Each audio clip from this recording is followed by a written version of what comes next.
Bonjour à toutes et à tous et bienvenue sur SJB TV pour cette édition spéciale, une émission préparée par la classe de 3e H. Commençons tout de suite avec les actualités locales et notamment une information inquiétante. Nous retrouvons Philomène. Bonjour Philomène. Bonjour Oscar, bonjour à tous. Un homme de 69 ans s'est évadé de l'hôpital de Guérande le lundi 6 janvier dernier à 1h15 du matin.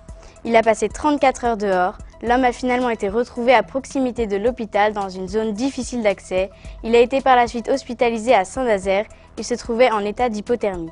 Une histoire qui se termine bien donc. Une autre histoire à l'issue positive. Cette fois on parle d'un boa qui s'est échappé. N'est-ce pas Lubin ? Oui, un boa a disparu pendant une semaine à Saint-Liphard. L'histoire remonte au 23 septembre dernier. Ce boa constricteur de 2 mètres de long s'est baladé pendant 7 jours dans les environs. Son propriétaire, Aurélien, avait même lancé un avis de recherche sur Facebook avant de le retrouver. Il avait heureusement rassuré la population en précisant que son boa n'était pas dangereux. Merci Lubin. Après Guérande et Saint-Liphard, parlons de La Baule. La Baule où une habitante décédée a surpris tout le monde. Une info que nous relate Elisa. Bonjour Elisa. Bonjour Oscar. Oui, cette habitante de La Baule, décédée en mars 2018, a décidé de léguer 4,5 millions d'euros ainsi qu'un coffre-fort à un petit village de la Nièvre. C'est un petit village de 700 habitants. Lorsqu'elle était une enfant, elle avait l'habitude de passer ses vacances dans ce village de Metz-sur-Loire. Avec cet argent, le maire veut désormais créer une nouvelle salle polyvalente ainsi qu'un réseau d'assainissement. Toujours sur SJB TV, nous restons à La Baule, l'occasion de revenir sur une décision de la municipalité. La mairie construit un nouveau skatepark. Bonne nouvelle pour les jeunes, Paul. Oui, ça devrait leur faire plaisir. La ville de La Baule va construire un nouveau skatepark près de la MJC aux Salines. Il est prévu pour le 15 juin. Il sera inauguré à l'occasion de la 6e édition du Presqu'île Contest. D'une surface de 680 m², il viendra en complément de celui de Saint-Nazaire. L'ancien skatepark installé à la hâte en 2002 est jugé trop vieux et trop dangereux. Merci Paul. Direction Nantes maintenant. Nantes où la municipalité a décidé de ne pas faire aboutir le projet de nouveau stade. Un sujet que nous présente Anaëlle. Bonjour Anaëlle. Bonjour à tous, le projet du nouveau stade tombe à l'eau, du moins pour l'instant. Johanna Roland, présidente de la métropole, a en effet décidé de stopper la vente du terrain qui devait accueillir le stade. Valdemar Kita, président du FC Nantes, est suspecté de fraude fiscale par le parquet financier. C'est pourquoi la métropole ne se voit plus vendre la parcelle. Le président Kita cherche désormais un autre terrain en dehors du secteur de Nantes Métropole. Affaire à suivre. Allez, je pense que c'est le moment de vous proposer notre traditionnel rendez-vous interview sur SJB TV. Il me semble que vous accueillez une enseignante du collège, Erwan. Oui, nous avons interviewé une prof du collège. Il s'agit de Madame Fanzou, professeure de mathématiques. Et avec elle, nous avons parlé d'intégration et de ses origines, puisque Madame Fanzou est originaire de Roumanie. Pour en savoir plus, je vous invite à regarder cette interview préparée par Bleuhen, Lubin et moi-même. C'est parti. Quel a été votre parcours avant d'arriver en France ? Je suis roumaine, donc je ne suis pas française et j'habite en France depuis 4 ans et 8 mois environ. Je suis arrivée en France parce que mon mari il a été muté avec son travail, donc toute la famille a suivi mon époux. Et j'ai un parcours assez atypique, c'est pour cela que je me trouve devant vous peut-être. Je ne suis pas enseignante depuis toujours. Un parcours atypique, je veux dire, pour un enseignant. J'ai fait mes études de mathématiques fondamentales en Roumanie, à Bucarest, la capitale de Roumanie. J'ai un master en mathématiques, mais j'ai choisi de faire autre chose juste après avoir eu mon diplôme. Et puis après, je vais vous dire quelques postes que j'ai occupés les 15 dernières années. Donc j'ai commencé dans une entreprise qui est d'ailleurs très connue en France, s'appelle le groupe Lagardère. J'ai commencé en tant qu'assistante dans un service d'achat d'acquisition. Et puis après, j'ai été promue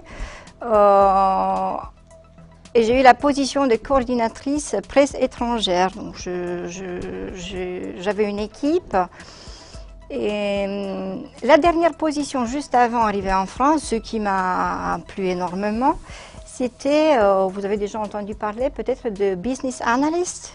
Ça, c'est en anglais, mais en français, si on peut traduire, c'est analyste décisionnel. Et c'est la position qui m'a plu énormément, donc celle de business analyst pendant 2 ans à peu près. Et puis après, bon, je suis arrivée en France. En France, j'ai jamais pensé à trouver quelque chose. J'étais toujours dans l'analyse décisionnelle, informatique décisionnelle. Je cherchais des postes pareils parce que je voulais travailler en France. Au final, j'ai pris la décision de retourner vers les maths parce que j'adore les maths. Voilà. Et j'ai trouvé un poste d'enseignante dans un premier temps au lycée et puis après au collège à Saint-Jean-Baptiste. C'était un peu long, mais voilà. Comment s'est passée votre intégration en France? Est-ce que c'est facile de s'intégrer ici? Je me suis bien intégrée en France. Pour te répondre à la question, est-ce que c'est facile de s'intégrer? Ça dépend de chacun, je pense. J'ai des amis qui viennent d'autres pays, pas de la Roumanie, qui trouvent assez difficile de s'intégrer. Moi, je ne sais pas, c'est peut-être que j'ai une ouverture d'esprit. Je suis assez ouverte. Moi, je me suis très bien intégrée. C'était assez dur quand même au niveau de la langue. Parce que quand on change de pays, ce qui peut nous poser problème finalement, c'est la langue. Il faut apprendre la nouvelle langue, même si j'avais des bases, parce qu'en Roumanie, on étudie à l'école, c'est souvent, vous voyez en France, c'est l'espagnol, l'anglais et l'espagnol, d'habitude, l'allemand. Voilà.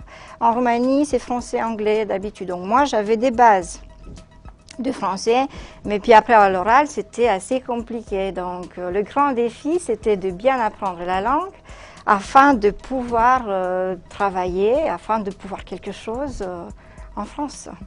Qu'appréciez-vous le plus en France? Il y a tellement de choses à dire, le plus en France. Je pense que j'apprécie énormément la diversité culturelle qu'on ne trouve pas partout. Il y a une grande diversité culturelle. Et puis après, j'aime énormément la langue. Mais sinon, pour moi, ça reste une grande diversité culturelle qu'on ne trouve pas ailleurs. Et donc, au contraire, qu'est-ce que vous n'aimez pas en France? Je ne pourrais pas le dire, non. Ça, c'est encore plus compliqué. Je vous dirais comme ça, ce que j'aime pas, c'est pas que j'aime pas ce qui pose problème, c'est parce que je suis loin de chez moi, voilà. L'école en France et l'école en Roumanie, est-ce que c'est pareil? Il y a des différences, il y a plein de différences. Je dirais que déjà les emplois du temps. En Roumanie, c'est pas pareil. Que ce soit la maternelle, l'école primaire ou collège, lycée. On est à l'école entre 4 et 5 heures par jour seulement, le matin d'habitude. Donc puis après l'après-midi, on rentre chez nous. Ce qui change par contre, parce qu'on n'est pas là toute la journée, on a plein de choses à faire chez nous. Donc on a beaucoup de devoirs à faire en toute autonomie finalement, parce qu'on n'est pas suivi, on rentre chez nous et là il y a un travail individuel à faire. Donc il y a plus de travail individuel à la maison, parce qu'on n'est qu'en moyenne 4-5 heures par jour à l'école, pas plus. Voilà pour l'interview de la semaine. Merci à notre invité et bravo à nos 3 journalistes. Restez avec nous sur HJB TV, place aux actualités internationales et insolites. Et passage tout de suite au Japon avec une nouvelle surprenante. Quelque chose d'incroyable même, Émilie. Oui, ça paraît incroyable. Un Japonais a été opéré début octobre et dans son estomac, les médecins ont retiré, devinez quoi, des pièces de monnaie. 1894 pièces de monnaie, l'homme de 51 ans avait géré l'équivalent de 135 €. Les pièces pesaient plus de 8 kg au total. Alors pour être bien clair, l'homme souffre d'une maladie de pica. C'est le fait d'avaler des objets non comestibles. Il a été opéré puis placé rapidement en psychiatrie. Merci Émilie. Une info plus joyeuse maintenant, mais toujours extraordinaire cette fois-ci. On file aux États-Unis avec Arthur. Bonjour Arthur. Bonjour, retenez bien ce nom, Anthony Macellini. Il vient d'être désigné le plus vieux coiffeur au monde en activité par le Guinness Book des records. Il a actuellement 107 ans. En plus, il exerce son métier du côté de New York. Cela fait aujourd'hui 96 ans qu'il est coiffeur. Il ne semble pas s'en lasser. Son salon de coiffure rencontre d'ailleurs un franc succès. Bravo à lui et bravo à toi Arthur de nous avoir déniché cette info. On va conclure ce JT avec Raphaël. Raphaël qui nous raconte comment les Américains ont découvert, en faisant le ménage, un billet de loto d'une valeur de près de 2 millions de dollars. Bonjour Raphaël. Bonjour Oscar, bonjour à tous. Effectivement, un couple de Louisiane a retrouvé un ticket gagnant d'environ 1,6 million d'euros le jour de Thanksgiving. En fait, le ticket a été retrouvé par hasard, au fond d'une table de nuit, pendant que le couple faisait le grand ménage. Et attention, le ticket a été acheté 5 mois plus tôt. Il ne lui restait que 2 semaines de validité. La famille a décidé de placer l'argent dans un fonds de retraite. Tant mieux pour eux, merci Raphaël. On termine ce JT sur cette actu joyeuse. Merci à toute la classe de 3e H pour ce travail de journaliste et de technicien. Merci également de votre attention. Très belle journée à tous sur SJB TV.